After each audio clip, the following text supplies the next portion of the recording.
ଆସନ୍ତୁ ଆଜି କଥା ହେବା ୱିଲିୟମ ୱାର୍ଡସୱର୍ଥଙ୍କର ଗୋଟିଏ ବହୁତ ସୁନ୍ଦର କବିତା ଦ ସଲିଟରୀ ରିପର ବିଷୟରେ। ଏହାର ଓଡ଼ିଆରେ ଅର୍ଥ ହେଉଛି ଏକାକୀ ଶସ୍ୟ କଟାଳି। ଏହି କବିତାରେ ଗୋଟିଏ ଗୀତର ପ୍ରତିଧ୍ୱନି କେମିତି ସବୁଦିନ ପାଇଁ ମନରେ ରହିଯାଏ ସେଇ କଥାକୁ ଆମେ ବୁଝିବା। ତେବେ ଆରମ୍ଭ କରିବା ପୂର୍ବରୁ ଗୋଟେ କଥା ଭାବନ୍ତୁ ତ, କେବେ କୌଣସି ଗୀତ ମନ ଭିତରେ ଏମିତି ବସିଯାଇଛି କି ଯାହା ଆଉ କେବେ ବି ଭୁଲି ହୋଇନି, ଗୋଟେ ସ୍ଥାୟୀ ସ୍ମୃତି ହେଇ ରହିଯାଏ? ହଁ, ନିଶ୍ଚୟ। ଆମ ଜୀବନରେ ଏମିତି କିଛି ସୁନ୍ଦର ଅନୁଭୂତି ଥାଏ ଯାହା ଆମ ମନରେ ଗୋଟେ ଗଭୀର ଛାପ ଛାଡ଼ିଦିଏ, ଆଉ ସେଇଟା ଗୋଟେ ଚିରନ୍ତନ ସ୍ମୃତି ହୋଇ ଆମ ସାଙ୍ଗରେ ରହିଯାଏ। ଆଉ ଜାଣିଛନ୍ତି, ଏଇ କବିତାର ମୂଳ ଭାବନା ବି ଠିକ୍ ସେଇଆ। ଠିକ୍ ଅଛି, ତେବେ ଚାଲନ୍ତୁ ଆଉ ଡେରି ନକରି ସିଧା କବିତା ଭିତରକୁ ଯିବା। କଳ୍ପନା କରନ୍ତୁ ସ୍କଟଲ୍ୟାଣ୍ଡର ସେଇ ସୁନ୍ଦର ପାହାଡ଼ିଆ ଅଞ୍ଚଳ ଆଉ ସେଠିକାର ଗୋଟେ ଦୃଶ୍ୟ। କବି ଲେଖୁଛନ୍ତି, ଦେଖ ତାକୁ, କ୍ଷେତରେ ସେ ପୁରା ଏକା। ସେହି ପାହାଡ଼ି ଝିଅଟି ନିଜେ ନିଜେ ଫସଲ କାଟୁଛି ଆଉ ଗୀତ ବି ଗାଉଛି। ଆଉ ତାପରେ ସେ କହୁଛନ୍ତି, ଏଠି ଚୁପଚାପ ଠିଆ ହୁଅ, ନହେଲେ ଧୀରେ କରି ଚାଲିଯାଅ। ଦେଖନ୍ତୁ କବିଙ୍କର ଏଇ ଯୋଉ ନୀରବ ଅନୁରୋଧ, ଏଇଟା ହିଁ ସେ ଦୃଶ୍ୟର ଗଭୀରତାକୁ କେତେ ବଢ଼ି ଦେଉଛି। ତ ଦୃଶ୍ୟଟା କ'ଣ? ସ୍କଟଲ୍ୟାଣ୍ଡର ପାହାଡ଼ ଘେରା ଅଞ୍ଚଳରେ ଜଣେ ଝିଅ ପୁରା ଏକା। କବି ସିଙ୍ଗଲ, ସଲିଟେରୀ, ଅଲୋନ୍ ଏମିତି ଶବ୍ଦ ବାରମ୍ବାର ବ୍ୟବହାର କରି ତାର ସେଇ ଏକାକୀପଣ ଉପରେ ହିଁ ଜୋର ଦେଉଛନ୍ତି। ଆଉ ସେ କ'ଣ କରୁଛି? ଗୋଟେ ହାତରେ ଫସଲ କାଟୁଛି ଆଉ ଅନ୍ୟପଟେ ଗୋଟିଏ ଦୁଃଖଭରା ଗୀତ ଗାଉଛି। ଆଉ ତା ସ୍ୱର, ବାଃ, ଏତେ ମଧୁର ଆଉ ଶକ୍ତିଶାଳୀ ଯେ ପୁରା ଉପତ୍ୟକାଟା ସେ ଗୀତରେ ଗୁଞ୍ଜରିତ ହେଉଛି।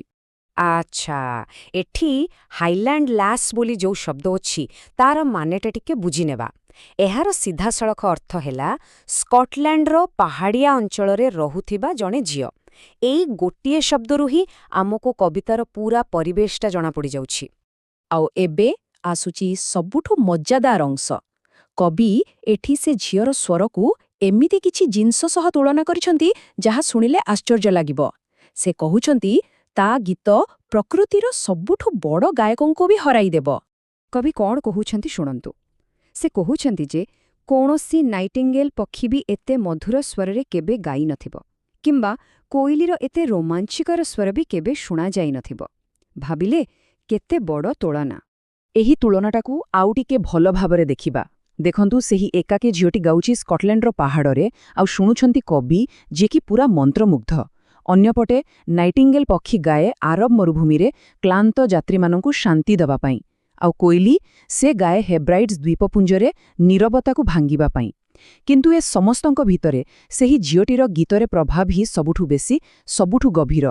ତେବେ ମୂଳ କଥା ହେଲା, ସେ ଝିଅର ସ୍ୱରରେ ଯୋଉ ମାନବୀୟ ଭାବନା ଥିଲା, ଯୋଉ ଆବେଗ ଥିଲା, ତାହା ପ୍ରକୃତିର ସବୁଠାରୁ ପ୍ରସିଦ୍ଧ ପକ୍ଷୀଙ୍କ ଗୀତଠାରୁ ବି ଢେର ଅଧିକ ମନଛୁଆ ଆଉ ରୋମାଞ୍ଚକର ଥିଲା। କିନ୍ତୁ ଏଠି ଗୋଟେ ବଡ଼ ରହସ୍ୟ ଅଛି। କବି ସେ ଗୀତର ସୁରରେ ତ ପୁରା ହଜିଯାଇଥିଲେ, ହେଲେ ସେ ଗୀତର ଶବ୍ଦଗୁଡ଼ିକୁ ସେ ଆଦୌ ବୁଝିପାରୁନଥିଲେ। ସେଥିପାଇଁ ତ ସେ ନିଜକୁ ନିଜେ ପଚାରୁଛନ୍ତି, କେହି କ'ଣ ମୋତେ କହିବନି ସେ କ'ଣ ଗାଉଛି ବୋଲି? ଏହି ପ୍ରଶ୍ନ ଭିତରେ ତାଙ୍କର କୌତୂହଳ ଆଉ କିଛିଟା ଅସହାୟତା ବି ଲୁଚି ରହିଛି। ଆଉ ଏହାର କାରଣଟା ବହୁତ ସରଳ, ଭାଷାର ସମସ୍ୟା। ବୋଧହୁଏ ସେ ଝିଅଟି କୌଣସି ସ୍ଥାନୀୟ ଭାଷାରେ ଗାଉଥିଲା, ହୁଏତ ସ୍କଟିଶ ଗେଲିକ୍ ଭାଷାରେ, ଯାହା କବି ଜାଣିନଥିଲେ। ତେବେ ଯେହେତୁ ସେ ଅର୍ଥ ବୁଝିପାରୁନାହାନ୍ତି, ସେ ଅନୁମାନ କରୁଛନ୍ତି। ସେ ଦୁଇଟା କଥା ଭାବୁଛନ୍ତି। ପ୍ରଥମତଃ, ହୁଏତ ଗୀତଟା କୌଣସି ବହୁତ ପୁରୁଣା ଦୁଃଖଭରା କାହାଣୀ ବିଷୟରେ ହୋଇଥିବ, ବହୁ ପୂର୍ବରୁ ହୋଇଥିବା କୌଣସି ଯୁଦ୍ଧ କିମ୍ବା ଦୁଃଖଦ ଘଟଣା ବିଷୟରେ। କିମ୍ବା ଦ୍ୱିତୀୟରେ, ଏହା ହୁଏତ ଏକ ସାଧାରଣ ମଣିଷର ଦୁଃଖ, ଯେମିତିକି କିଛି ହରାଇବାର କଷ୍ଟ ବା ଯନ୍ତ୍ରଣା, ଯାହା ଆମ ସମସ୍ତଙ୍କ ଜୀବନରେ ଘଟେ ଆଉ ବାରମ୍ବାର ଘଟିପାରେ। ଆଉ ଏବେ ଆସନ୍ତୁ ଦେଖିବା ଏ କବିତାର ସବୁଠୁ ଗୁରୁତ୍ୱପୂର୍ଣ୍ଣ ଅଂଶ। ସେଇ ଗୀତର ପ୍ରଭାବ କେମିତି କବିଙ୍କ ଉପରେ ସବୁଦିନ ପାଇଁ ରହିଗଲା।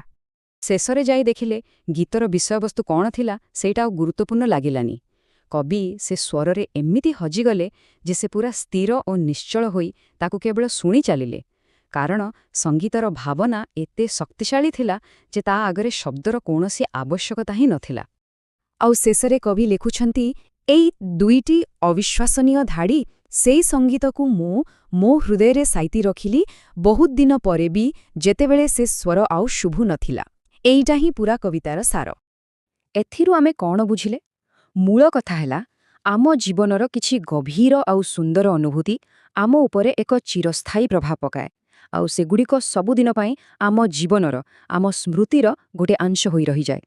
ତେବେ ଶେଷରେ ଗୋଟିଏ ପ୍ରଶ୍ନ ରହିଲା, ଜଣେ ନିଜ ହୃଦୟରେ କେଉଁ ସଙ୍ଗୀତକୁ ଏମିତି ସାଇତି ରଖିଥାଏ, କେଉଁ ସ୍ମୃତିକୁ ସବୁଦିନ ପାଇଁ ନିଜ ସାଙ୍ଗରେ ନେଇ ଚାଲିଥାଏ?